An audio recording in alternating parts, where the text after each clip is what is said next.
एगो चुमा दे देबू त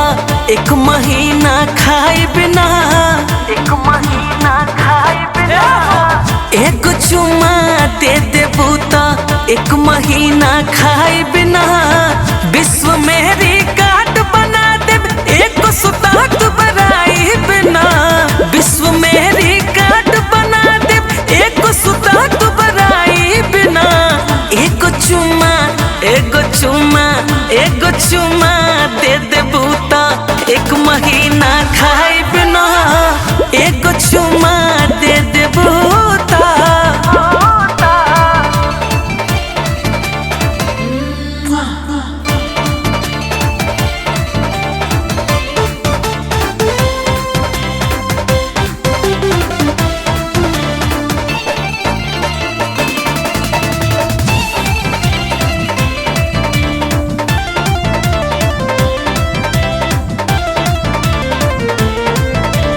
दहिना गलिया हो रहलिस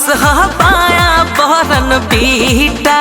टेस्ट में बेस्ट बदूनो लागे हल्का हल्का मीठा दहिना गलिया हो रहलिस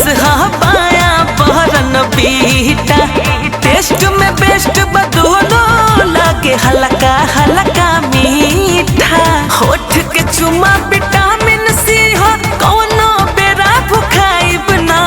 होठ के चुमा विटामिन सी हो कौनो बेरा भुखाइब ना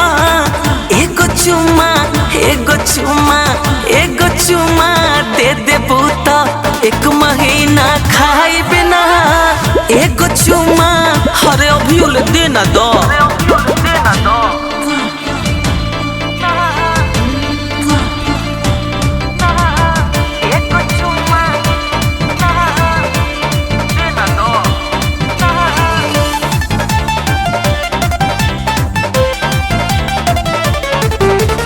फूलल गाल लागे से बनियन लाल हो हंसेलू त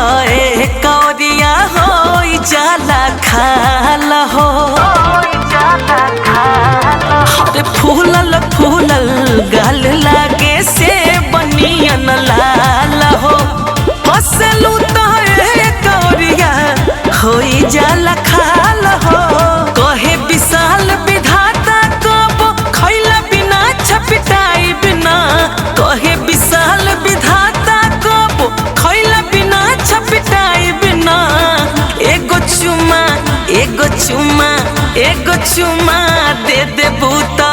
एक महीना खाए बिना एगो चुमा हर दो